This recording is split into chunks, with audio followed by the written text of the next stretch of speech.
What is up, everybody? It's your main man, Cody. Happy Thursday evening here. It is a late 10:30 p.m. here on the East Coast. I am back. I know I was gone for a little while, but the Brew and Orange podcast is back in full-fledged, ready to go with tons to talk about. We're not going to talk long tonight because we got a loaded show coming on tomorrow night. I just wanted to hop on and just kind of get off my system what I've been piling up for the last week. I had a busy week last week. Bachelor parties, homework, just all sorts of stuff going on. So hope you missed me while I'm gone, but I'm back now, and we're going to pick up with our regular scheduled programming starting tomorrow night with my boy Justin will be joining us, and we will make sure to have all of the talk. We're going to get his reaction to the Lightning Stanley Cup, Justin's reaction to the Ole Miss game. We'll talk to him about the Bucs going 2-1, how that offense is looking over there. And we'll drink some good beers. He won't be with us, but he'll be on the Instagram Live, and he'll be doing his thing at his house. He'll be trying some beers, and we'll see what he's up to. I hope everyone's had a good week. Man, it's good to be back on here. I've had all this pent-up sports aggression, ready to talk, ready to just let y'all know how I'm feeling about stuff. Hopefully y'all feel the same way. Hopefully you'll spread the good news about what's going on in Gator country. I mean, what a time to be alive in Tampa, Florida right now. If any of my listeners are from Tampa, man, shout it out. The 813, it's a good time. The Bucs, the Rays, and of course, most importantly, the Lightning Stanley Cup champions. I hope everyone got to go out there to Riverwalk and Ray J. I didn't. I'm jealous. I saw the pictures. It looked like such a blast. Tampa did it right. Very cool. Now, I did go out and got some Tampa beers, Florida beers. They're pretty local if you want to make a little bit of a drive. Let's get to the brew part of the Brew and Orange. And as you'll see, got the Gator flag right over here over the right shoulder. If you're looking, it's over the left. I got the Gator polo. It's all about the Brew and Orange. The season has started. Very cool to finally see some sports on TV. Very cool to now have that feeling of some normalcy. If your team has been playing, congratulations. But the Gators just got started last week. It feels good to have them back. I can't wait to watch the game this weekend. I can't wait to see what Kyle Trask keeps doing, and there's more to talk about. Now, let's go ahead and drink a brew. It's 10:30. I'm wound up, but this beer is going to help me to settle down a little bit, and we're going to, and hopefully you'll go out and try it. So I've got a Hazy Hirewire. There it is, Hazy Hirewire. Big Top Brewing Company. This beer is, brewed and packaged by Big Top Brewing Company in Sarasota, Pensacola, and your favorite, Gainesville, Florida. So, awesome. I've never had this one, so we're going to have this one together. So there it is, Hazy Hirewire. And I know it looks backwards to y'all, I'm sure, but you get the gist. Big Top Brewing Company, get a little bit of a circus vibe, high wire act right there, and I can't wait to try a Hazy IPA here. You know I love those things. New England style IPA, 7.5% ABV. Let's quickly check what Untapped has for the ranking here. I'm going to go ahead and do this right now as we're talking. Hazy Hirewire. Typed in Hazy Hirewire. Here we go. All right. This is a 3.86 on Untapped, 7.3 ABV, New England style IPA. It's been checked in 2,400 times. Like I said, 3.86, solid score. I don't discriminate on the scores. It's your opinion. You try the beers. You give it your honest rating. Whether it's a 1, a 2, a 4, or 5, it doesn't matter. It's what you think. But go out, support your local breweries. Try all these beers. That's the best part. That's the fun of it. And go on Untapped and let your friends and your family and, the strangers who see your Untapped, let them know how you feel about it. Go and find mine. It's under Brew and Orange or Cody Brickner. Let's see. This is going to be my number 737th check-in. So let's see what we got. Hazy Hirewire, New England style IPA. Says 7.5 on the can, but 7.3 on Untapped. I trust the can here. 7.5 Hazy Hirewire, New England style IPA from Big Top Brewing Company. Brewed and packaged in Pensacola, Sarasota, and in Gainesville. I've never been to this brewery. Found this one at ABC Liquor for all my Tampa people. That's on Northdale Mabry. I like the balance between there, Jug and Bottle in Seminole Heights, and also, what is that one spot? ABC and Total Wine. Those are the spots I like to go. They've got a huge selection of Florida, Tampa, local beers that you could always try. I am going to start doing one thing. I saw that Tampa Bay Brewing Company is going to put out a sour I believe, this week. I'm going to go get that. I am very impartial to hazy IPAs, as I'm sure you can already tell. But I do like a sour from now and then. They're very refreshing, thirst quenching, and I've got some yard work to do this weekend, so a sour may hit the spot. Hazy Hirewire IPA again. Here we go. Let's get this for all the people to see. Hazy Hirewire New England style IPA from Big Top Brewing Company. Let's get that pour going. Let's get it going.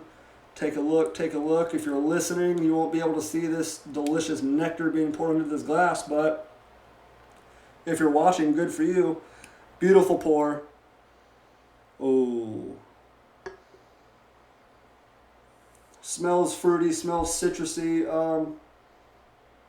I got a feeling that this is going to taste like the 7.5. I know there's a lot of New England style IPAs that you'll taste. They don't taste like the 8% of the 7.5 that they say they are.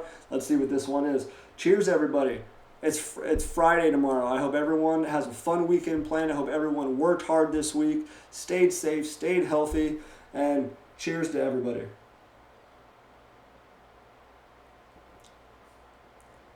Oh my goodness. So I was wrong. 3.86 is not doing this bad boy justice. This belongs in a 4. So you know what that means. If Justin tried this, he's floating around the 3.75. Maybe one day he's going to see what I see when he tries one of these New England style IPAs, and he'll jump up to a 4 with me. Maybe I'll send him one of these tomorrow and he can try this on the podcast tomorrow night. Delicious Big Top Brewing Company. This is great. It's very light. Very surprised. It smelled very strong, aromatic. This is very light.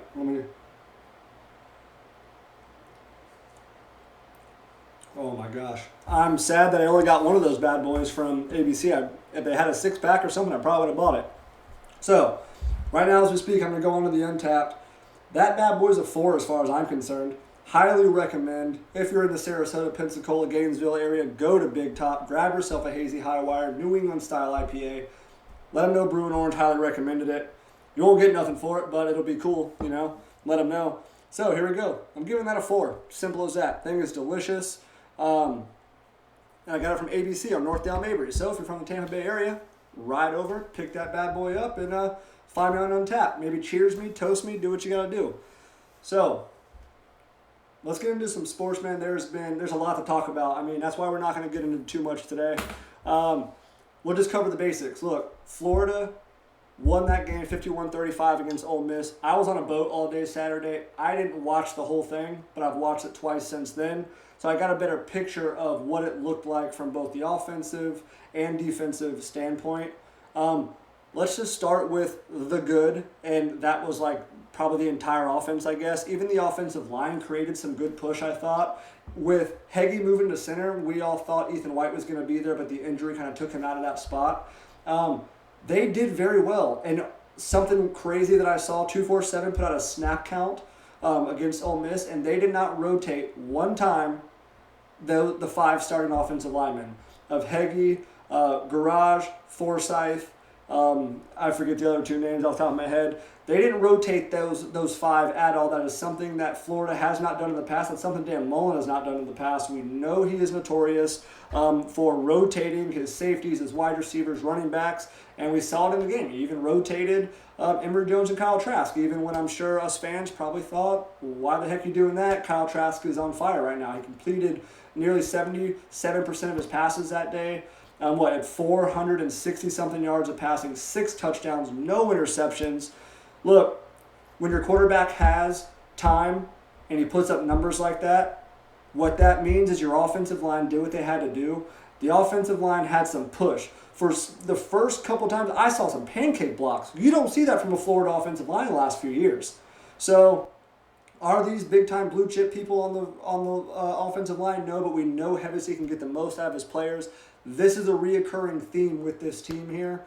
Stuart Reese looked a little slow pulling a few times, but he's a big body. The running backs, they ran for 193 yards, and it wasn't something crazy. I know Georgia fans are all up in arms. Oh, why is Florida getting all this love for their running back? Well, you ran 42 times with your running backs for a measly 2 yards per carry, maybe slightly over. Florida, I think, had an 8 yards per carry, maybe not 7 yards per carry around that clip with a lot less carries, 193 yards rushing, and over 600 yards of offense.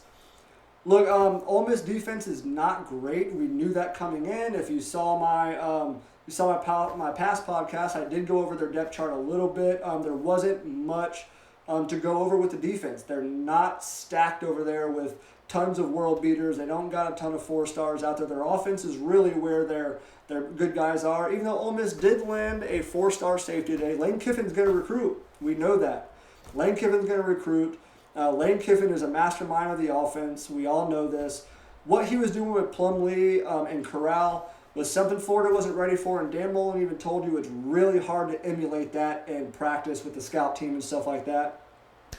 But, and that to get to their 35 and to get to their, Florida's defense gave up 600 yards. Let's move over to defense real quick.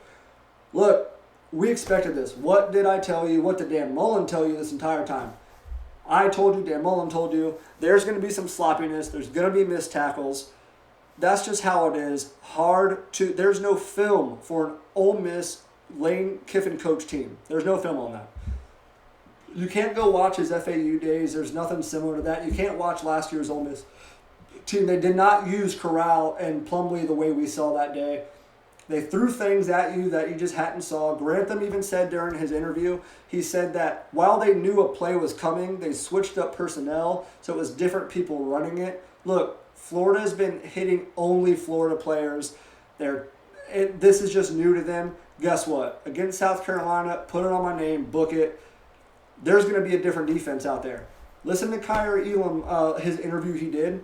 He is disappointed. He is pissed off. He's not the only one. He didn't have his greatest game. He had some pass breakups. But he's going to have to play harder. The defense is going to have to play harder. He knows that. They all know that. And Grantham said, this is not an excuse. You do not blame COVID for this. You don't blame the time off on this. He just simply said it was a lack of execution. He said the effort was there, but people weren't finishing plays. They got caught off guard.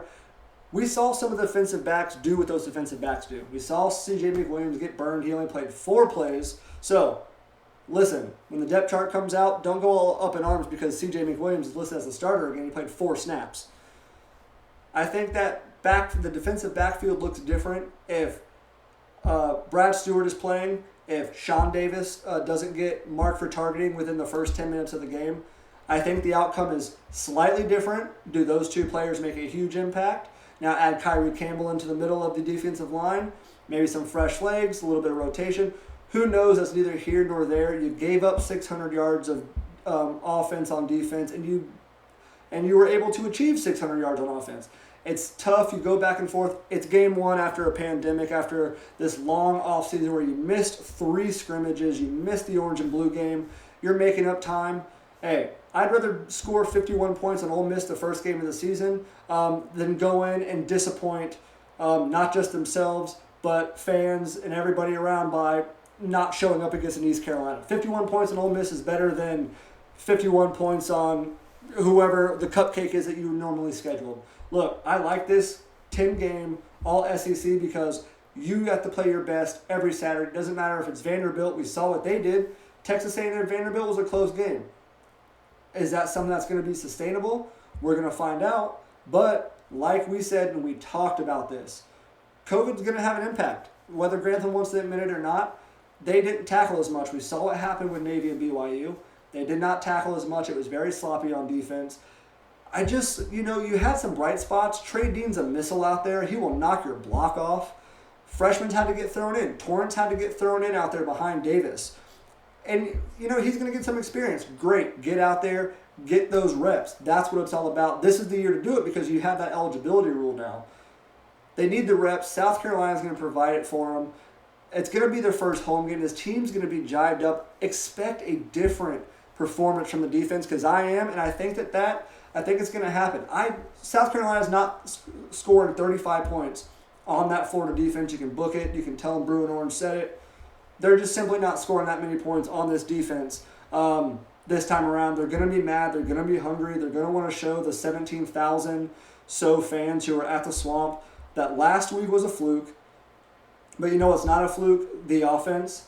Cheers to the offense for 640-something yards, breaking SEC records on the road for opponents. Kyle Trask set career highs. He was nearly perfect. I mean, every sports outlet named him Player of the Week. We had two defensive. Ventrell Miller was Defensive Player of the Week for the SEC. The guy had 13 solo tackles. I don't know if you saw the one play. That was a Jadeveon Clowney type hit. He met that running back square in the backfield, laid out, perfect for him. Man, they were knocking heads. There were some great hits out there, which tells you it's in there. They can do it. It's just a matter of putting it all, executing is what Grantham is telling you. Finish the play, execute, wrap up. We saw it. There were some guys who were just throwing shoulders. I mean, it's the first game of the season. Knock off the rust, and I think they did. Expect a different performance against Colin Hill, Shi Smith, and the rest of this South Carolina team. Let me wet the whistle a little bit. Oh, perfect. All right. So, they got South Carolina coming up. Colin Hill's the starting quarterback there, not Helinski like we all thought. Colin Hill came over from Colorado State. Played with Mike Bobo, who's the offensive coordinator over at South Carolina. Look, I think it's like a 17-point spread. I think Florida covers that. People want to say that maybe 51 points and 600 yards is a fluke. But look, Florida's got playmakers all over the field. Grimes, Copeland, Tony, Whitmore got some action. Baby Hendo got some action. This team's stacked. We saw 193 yards rushing, and it probably wasn't even the best performance. I mean, we saw dancing and just jiving from Naquan Wright, from Malik Davis. Malik Davis looks like his old self. The knee did not look suspect. He was out there cutting and moving, and that's something you like to see. The change of direction, if he can put the foot in the ground and change direction like that, he's not worried like he was last year. The timidness that maybe we saw last year may have even alluded to the injury that he suffered again. He's not experiencing that this year. He wants to have a breakout season. Look, that's what we need. I don't know if it's a fluke. I don't know if Kyle Trask is going to throw 400 yards a game, but I'll tell you what. He doesn't care if he throws for 0 touchdowns or if he throws for 6 like he did. He wants those ones in the win column. He wants to stack up the W's. He wants 10 of those this year, and he doesn't care how he gets it, and that's the most important part. That's what we want. The dude is getting all the talk. Dan Mullen told him, hey, look, if you don't like the national attention, if you don't like being on the ESPN ticker at the bottom, go out there and throw yourself some interceptions, fumble the ball, and they'll stop talking about you. But I don't think Kyle Trask is going to do that. He was built for this. He really was. So, look, I expect us to have a great home opener against South Carolina. Are they going to score 50 again? Maybe, maybe not. But, boy, is it possible every single game? I think so. After what we saw from Texas A&M, after what we saw from LSU, after what we saw from Georgia, look, power rankings don't lie right now. They've got Florida number 1 or number 2 behind Alabama.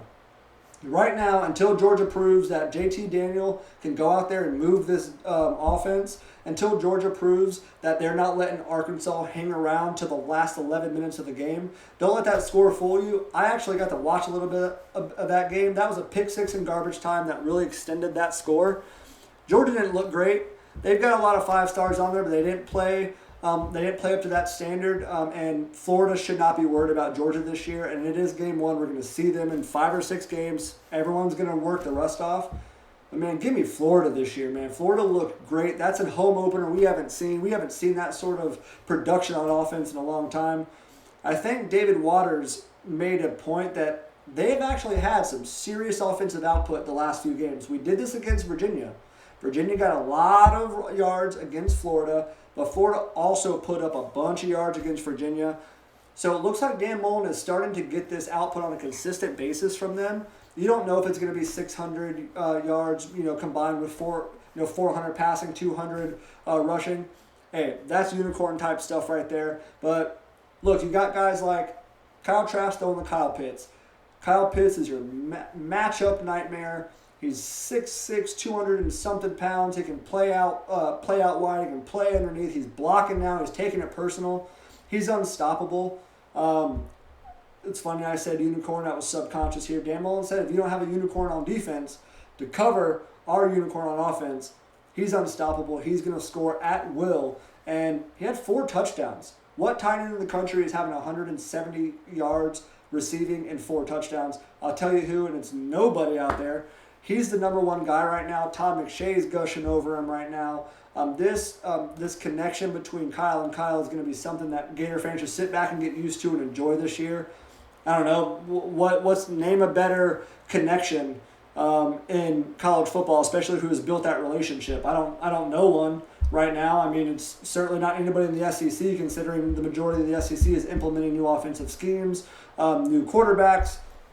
Look, Florida's going to have a great year this year. They're going to go as far as, well, we always say as far as their offensive line, I'll take them, but their offensive line really showed up, had some push, played aggressive, just really got some real push up the field, and you love to see that. So, look, South Carolina prediction, I'm going to give it to you tomorrow. We'll see if the line moves anymore. Florida was COVID-free this week, so don't expect to see anyone out for that reason. But hey, like Dan Mullen said, he's not going to discuss your injury updates anymore. Take it how you want, gamesmanship, coach speak, whatever you want. He's not discussing it. Emory was seen with a brace, and when they asked Dan Mullen about it, he said he's no longer revealing that information. So you'll have to wait till Saturday when you're refreshing Twitter or refreshing your boards to see who is practicing, who's not, who traveled with the team on away games, who's dressed out. We'll never know, but hey, Florida's roster looks good. They look mean. This is a talented team. Speaking of talent, it happened. Look, we all know how running back recruiting has been. We all make jokes all the time about who's going to maybe hit the transfer portal one day. Who knows? We had two diamonds leave the state of Florida to go out of state. Trey Sanders for one, and DeMarcus Bowman went to Clemson from Lakeland High School. Well, guess what? Today, DeMarcus Bowman officially hit the transfer portal. It was joked about, it was laughed about, it was dreamed about, and it happened. So where he ends up right now, trending Florida. There's at least 4, I haven't checked, there's 4 crystal ball predictions for DeMarcus Bowman to go to Florida. That would be huge. Call it what you want. Dan Mullen pulls this one on top of Shorter, Grimes, Grenard from last year. He's just Lingard, Justin Shorter, Pouncey. He's really cleaning up on the transfer portal like no other coach is doing in the country. I mean, that's going to be a stacked, just a blue chip transfer portal. Call him transfer portal U. You got 5-star Lingard sitting at 3rd on the depth chart right now. Maybe 4th because he didn't get any playing time against Ole Miss. Wright, Malik Davis, Pierce, they all got all the carries. Look, it says something when the 5-star comes over and he's not actually competing right away. That's not due to him not being athletic. They're all saying it's due to him picking up the playbook. But look, DeMarcus Bowman comes over. It's a win-win. It doesn't matter how you shake it, how you write it, how you want to frame it. DeMarcus Bowman coming over after only playing 9 snaps for Clemson the last couple weeks. Look, he said he had a death in the family and he's coming. He wants to be closer to home, and who can blame him? This is the year to do it. But look, you get him, and it's a game changer. It's what we all wanted. Whether you get him in high school or whether you get him in the transfer portal, no one's going to complain about that. It would just add to that backfield depth. I mean, you probably lose someone to a transfer. You're going to lose some people to the NFL draft and transfers next year. Who knows if Pierce and Clement and Davis all stay. But look, you've got Lingard back there. You've got Wright. Let's say you keep Pierce and Davis. I mean, that running back room is stacked to the brim with athletes, with blue chip, high quality people, and that's what you want. And then you look out wide. Who knows what's going to happen? This offseason is going to be so unique because all these students have to now ponder, do I stay for another free year of eligibility or do I go off to NFL draft? If you're a fringe guy, why not stay and soak it all in, enjoy the college years. Maybe you already graduate, take some BS credits and make it easy and just play football. I think we're going to see a lot of players. We all saw people leave. I think we're going to see a trend of people staying. Because why not? If it's appealing, maybe you're a fringe second, third round guy. Maybe another year pushes you into that that second, first round pick. That's what Mullen always tells you. If you're not a first or second round pick, you want to stick around. And Nick Saban's notorious for preaching that kind of stuff too. We see it every year. People leave early and they don't pan out. It's a small percentage who gets drafted and makes that roster at the end. So look, bringing DeMarcus Bowman, it's a huge thing. Twitter was going absolutely wild. The boards were going absolutely wild. I love it. Look, there's a lot of news out there. You're going to see a lot of people wanting to break news first rather than being accurate. You're going to see that. Follow your sources. Don't listen to everything you hear. He is transferring. We do know that. The crystal balls are there for Florida. Florida fans, hold your breath. Wait till he makes the announcement. Wait till some of these reputable sources make these announcements, because you're going to see a lot of smoke on Twitter. You're going to want to get hyped up. Temper the expectations. Let's wait till Bowman makes the announcement. Or if you follow a board of some kind, wait till your mods or wait till someone who's credible and reputable makes that call. Don't fall for what you hear on Twitter. It's already starting. I mean, already people on Twitter are trying to break the news without hearing first from other people. Unfortunately, that's just what it is right now. So I'm going to leave you at that because we got some more to cover with Justin on Friday about that. I want to get his take on DeMarcus Bowman. I want to get what he thinks about South Carolina with his prediction. Look, it's a great time to be a Tampa fan, man. I mean, this is something we haven't seen since 2004. Lightning win the Stanley Cup. It was an emotional night for your boy, for sure.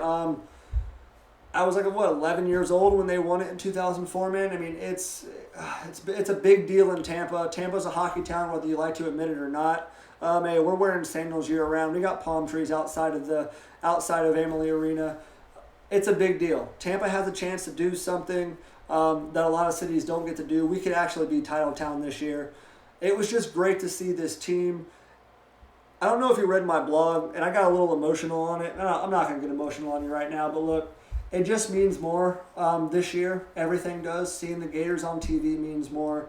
Watching the Lightning celebrate and win a Stanley Cup, it just means more this time. These players were away from their families for 2 months. Some of them hadn't seen their kids, their newborns. Look, it's a big deal. It's emotional. We've all been separated. We've all been divided by a lot of things, whether the pandemic kept us from seeing people or, just there's been a lot of things going on in the world. And one thing that we can all come together is for the orange and blue, the Lightning, the Rays, the Bucs, whatever it is. Oh, look, we can all come together over a craft beer. It's a big deal. It means more this time. And I think people are going to start to realize that. It's just a big deal to be able to celebrate. I didn't get to make it out to the Riverwalk, but man, was it a cool scene seeing all those people shoulder to shoulder cheering on something in solidarity. Masks weren't a topic of conversation. The debate wasn't a topic of conversation. Democrat, Republican, it didn't matter. They were all Lightning fans. We're all Gator fans, man. It doesn't matter. We're sports fans, and that's most important. Let sports do what it's intended to do. Let it bring us together. Embrace it right now. There was a time we didn't think we were ever going to see sports. It's huge right now. And on top of that, we got the Rays winning the AL East. They just swept a 3-game series, won 2 out of the 3 over the Blue Jays, moving on to the Yankees next week, starting on Monday, facing Garrett Cole, Game 1. Look, the Rays are World Series contenders. The Lightning just won the Stanley Cup. The Bucs are 2-1. Brady and the offense are clicking right now. This is a fun time to be a Tampa fan, and it's a time like no other in Tampa sports right now. There has never been a time like this. So get on board. It's a great time. Bars and restaurants opened last Friday. The breweries are back open. Man, what a time. We're doing our thing, but wear your mask when you go out. Social distance. Let's keep these bars and restaurants open. Go to the games. I know USF's got games coming up where fans are allowed. It's a good time to be a Tampa fan. We're going to enjoy it. I'm going to go ahead and call this a day for about 30 minutes right here. That's a perfect time. Tomorrow, Justin's going to be on. More Bucs, more Lightning, more Gators. We'll have his reactions on everything. We're one day closer to Florida versus South Carolina. Home opener at the Swamp. Go buy those tickets. If you can make it down to Gainesville, the tickets are. I still look. There's some $80 tickets for the South Carolina game. Man, if I didn't have stuff to do this weekend, I would be down there, mask and all. I don't care. Go cheer on the Gators. Drink some local craft beers. Grab yourself while you're down there a Big Top Brewing Company, Hazy, Hirewire, New England style IPA. Support the local restaurants. Support your breweries. Everything's open. Tampa sports is shout it at the rooftops. Go Bolts, go Rays, go Bucs, and most importantly, go Gators. And cheers to everyone from your main man Cody at Brewing Orange, and I'll see you tomorrow night.